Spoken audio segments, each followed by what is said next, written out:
I was out by the university one day called ULM, University of Louisiana and Monroe. It used to be Northeast Louisiana University.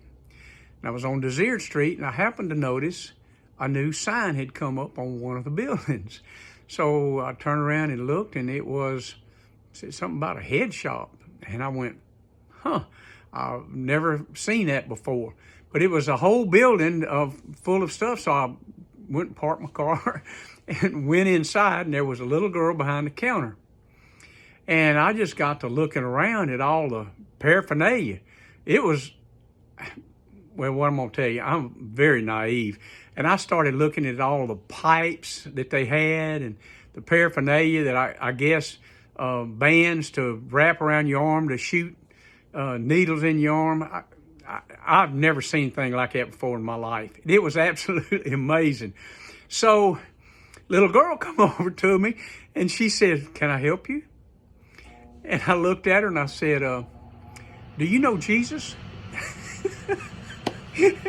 She looked at me so funny. She said, "No, I just went to work here." I said, "Oh, I see." So I kept looking and she asked me again, "Can I help you?" And I kind of walked over toward her and I said, "Are you sure you don't know Jesus?" And she walked over to the exit door.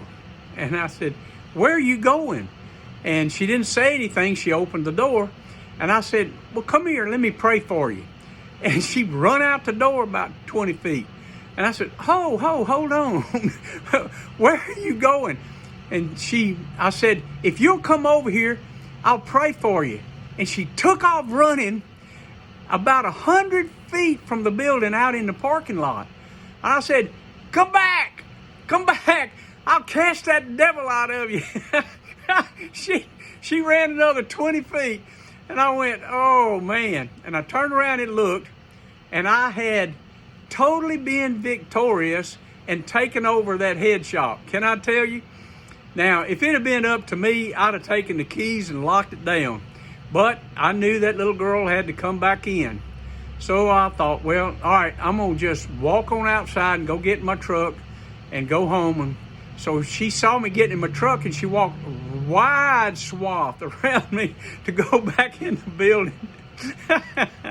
You know, it can only be the anointing that makes people go crazy and flee from the light.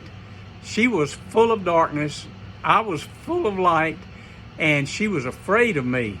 But if she'd have let me get up close to her, that devil would have come out of her, I promise. Anyway, I want to say, when you go out, be light. Move in the anointing. Be quick and be ready to cast devils out of people. They're everywhere. I mean, they really are. They're everywhere. Well, this was a humorous story, and I just wanted you to know that we have the power to overcome darkness and every societal kingdom on this planet if you will just get anointed and get ready to preach the gospel and heal the sick, raise the dead, and cast out devils. God bless you, and go in peace. Love you guys. Bye.